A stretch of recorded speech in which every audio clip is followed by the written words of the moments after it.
welcome to Let's Talk Aging. I'm Gwyneth Johnson with Second Wind Dreams, and we're an organization that is dedicated to changing the perception of aging. Through this interview series, we are talking with individuals and organizations who are dedicated to that very same mission. And today we are very lucky to have with us Dr. Rebecca Ellis from Georgia State University. And you're in the Department of Health and Education, is that correct? Kinesiology and health, but we are in the College of Education and Human Development. Excellent. So you're a professor and a researcher in kinesiology and health, but your specialization is psychology of physical activity. Now, what does that mean? It's a great question, and it's usually how I spend my first day in class is explaining this to my students. But to back up, the kinesiology is the study of human movement, and so we're interested in studying how human movement impacts health, or perhaps how our health might impact our movement. And it's a multidisciplinary area of study. And so one of those disciplines is psychology. And what we're mostly interested in is understanding kind of how people think about physical activity and movement. What are their attitudes towards it? What are their perceptions about it? And if those things are potential barriers or reasons why they don't regularly engage in physical activity. And we also have a group of people who are interested in kind of the outcomes of movement, or psychological and mental outcomes of movement as well. So there are researchers who study the impact of physical activity on depression and anxiety, and obviously cognitive function as well. So my particular background is more in the promotion side, so understanding why people maybe are not engaging in this behavior enough, and then what can we do to kind of help motivate them, change their attitudes, their perceptions, to get them moving more. Excellent. How did you arrive at this career? That's an interesting question, and kind of a long one. So I've been active my entire life. I'm a child of the 70s and 80s. So in terms of activity in sports, everything was very gendered back then. So my mom got me into dance at a young age. My brothers were playing sports, so I was lucky to grow up in an active family. And I didn't start getting involved in sports until kind of middle school, high school. And I was lucky enough to continue to play sports in college. I went to Oglethorpe University, which is a Division III school in Atlanta. And I've also always been fascinated by people and human behavior, and why people do the things that they do, or why people don't do the things that they should do.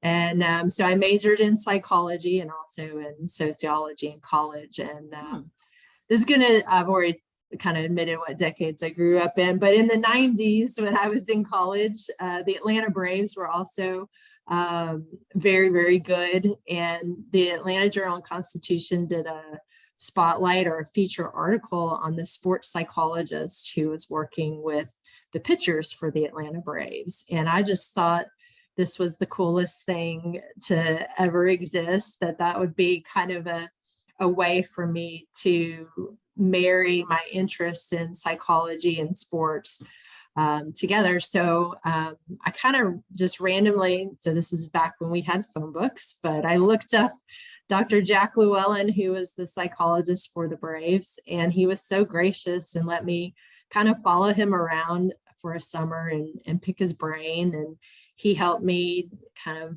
decide on grad schools and who to work with. And that led me to the University of Florida.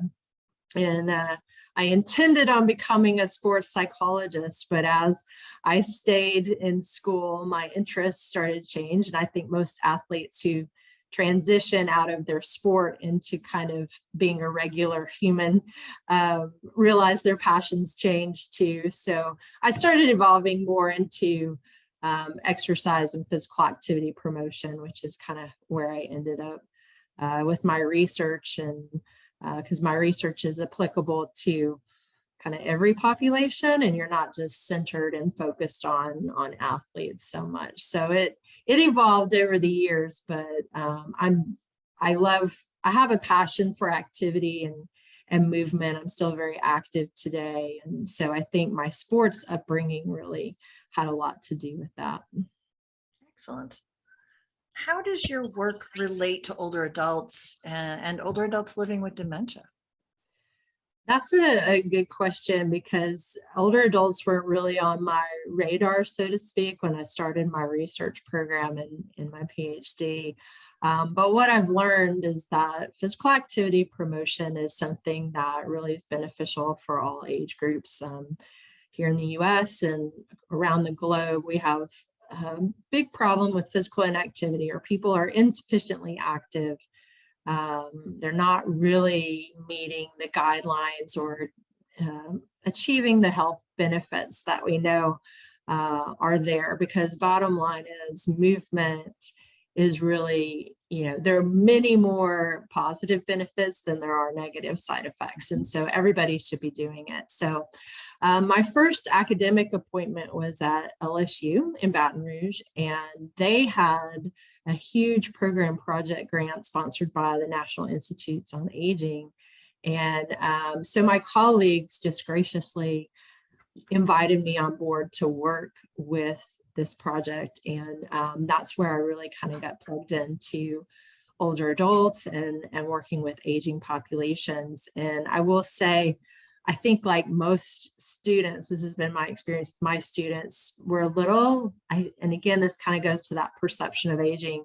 You're a little scared of working with older people because you've been told that they're mean and they're cranky and they just want to be left alone, and they don't want to do anything.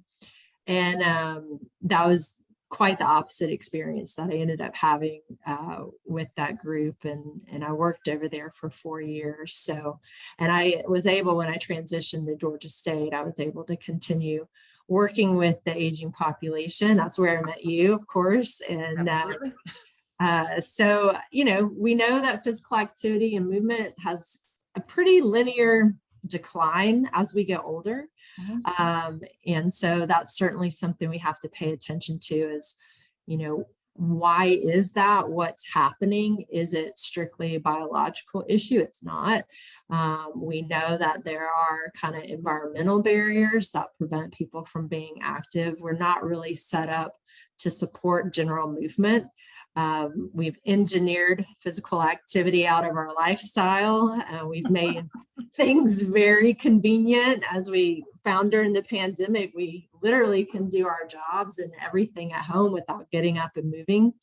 And so I think that older adults have just been another group of people that have been affected by that change and that shift in society. And of course, when we talk about individuals with dementia, with cognitive decline, we often see a more rapid physical decline as well, because there are obviously safety issues that we have to be concerned about. So from a physical activity promotion standpoint, they're another group of people that would greatly benefit from being active. In fact, I think they have a steep learning curve where you're going to immediately see the benefits of a physically active lifestyle. If you can help them obviously maneuver the barriers that are very specific to that population. And working with caregivers is going to be critical. Working with the different facilities where they might be living, to help provide safe but effective and fun options for movement, and getting away from this idea that being active means they have to go to a gym and stand on a treadmill and get sweat to death. We want them engaged in activities and hobbies that they enjoy, that get them up out of a chair, and and if it involves some kind of cognitive activity, usually the combination of a physical and cognitive activity is going to help that population immensely. So I think my work aligns pretty well with that group, and I've been working with them on and off for 20 years now. So Excellent. What have you learned working with older adults that you found unexpected? I was thinking about that question earlier and trying to narrow it down to kind of one answer. But I think I kind of touched on it a little bit earlier, is that I think there is something cultural, and I hope that it's shifting a little bit. And I think it has, because we have these phrases like 60 is the new 40 kind of thing. Mm-hmm. So I think there is an appreciation for aging that there hasn't always been. But I think the thing that I learned that I appreciated the most is they do want to be challenged. You know, they don't want to be forgotten. They don't want to just sit over in a corner and, you know, be left alone. Like, they really do appreciate and want the challenge. And so that was the thing that I noticed with when I started working with that group at LSU is that no, they welcomed us and they wanted to be active and they wanted to know what they could do. And they didn't want to be overlooked, or we would say, well, we'll modify this for you. No, I don't want the modification. And so I think they really just want to be treated equally, I will say, and, you know, and not be treated differently because of their age. And so and I also found that they love to chat. Yes. And they love to share their stories. And I think that's the thing that I love about working with that population is if you sit and listen to them, they have really wonderful stories to share. And, you know, we take for granted the things that we've had the luxury to be able to do. And we don't think about, you know, I mean, I just alluded to it earlier, you know, girls weren't allowed to play sports. They didn't play sports, you know, it wasn't until Title IX, but, you know, this generation of girls like get to go and play in front of millions of viewers and, you know, play soccer and win World Cups now. And so I just think that those stories are important to understand, you know, where we are now, how we got there, and that we need to try to do the same thing as we're aging. We need to be that group of people that kind of knock down barriers to help change that perception of aging. And I think social media, for all the bad things about social media, I think one of the positives, if you can find it, is, you know, watching women post pictures, and I don't mean like bikini pictures, but like posting pictures of what real aging looks like, and you know, and not to be scared of wrinkles and scared of gray hairs, and that we earn those. Exactly. And not to be scared of aging, but rather embrace it. And I hope that I can kind of do that myself, as that's something I teach in my classes as well. Excellent. Are there any resources or opportunities that you would like to tell our audience about? Sure. I think you spoke with my colleague, Dr. Yang from Georgia State, and we are been lucky enough to receive some funding from different aging organizations to study falls prevention for older adults in particular, and older adults with dementia. Falls are a very real issue that we have to contend with. When we were talking about safety issues for that group, that's certainly something we have to pay attention to. So if anyone is interested in volunteering to be a research participant and help us better understand ways in which we can keep them safe while also helping them be active, those are certainly things. And I think I've shared the recruitment materials for you. I also know, like, from a, you know, again, kind of what's online, there are a lot of different online organizations that offer free exercise classes, and and not just exercise classes, but really some interesting ones that combine exercise with different cognitive tasks to help improve both cognitive and physical functioning. So in Atlanta, if we're talking about people who are living in Atlanta, there's certainly a number of wonderful facilities. That's how I met you, through the different community centers that are all around Atlanta that offer those wide variety of activities. So there are a number of ways people can get involved. And I always like to talk about the Beltline too. If you live in town, I think the Beltline is a wonderful resource for our in-town residents, and just to be able to get out and walk and maneuver from one of the neighborhood to neighborhood kind of thing. And I'm a little jealous. I live outside the perimeter, so I don't have immediate access to the Beltline. We have some trails, but nothing quite as nice as the Beltline. So I think that's another resource that our residents would really particularly enjoy. Absolutely. And there's a lot of really wonderful park systems in Georgia. I live in Gwinnett County, and our park system is amazing. Yeah. And it's such a great place to see people being their best. Yeah. And another thing, I'm actively engaged in the tennis scene in Atlanta. But one thing that we're seeing is this rise in popularity in pickleball. And, and that's something that I think all people of all ages, but of course, because the court is smaller and there's not as much running involved. And again, it also combines that cognitive task too, because there's strategy and you have to think while you're playing, that it's kind of one of those sports or recreations that would have that like good combination of cognitive and physical abilities. And it's so popular. There's actually in the Southern Crescent region, one of their senior centers has an indoor pickleball court. Oh, wow. Yeah, they're very competitive. It's wonderful.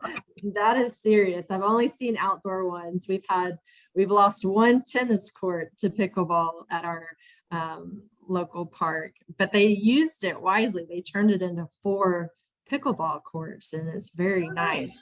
So we know locally it's growing, and I know nationally it is too. So that's something I highly recommend. One last question for you today. How do you personally change the perception of aging? I would like to think that, I think from an individual perspective, it is going to be about kind of practicing what I preach. I think, I teach in the exercise science program here at Georgia State. And I think that it is important for my students to know that their faculty who teach all about physical activity are seen being active. And so I think that's something that is really important to me, that I continue to play tennis or pickleball or whatever it is.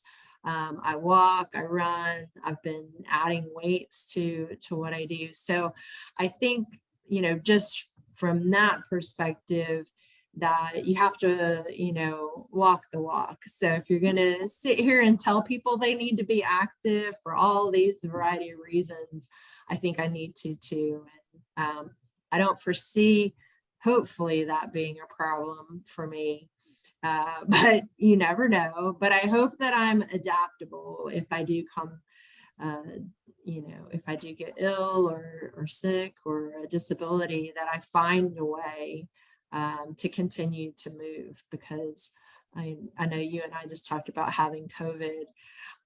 My body just, after a few days of not doing anything, I think it made me feel worse than I probably was because of COVID, because sitting still is just not something I do easily. So Absolutely. You can feel the benefits if you're somebody who's usually really active.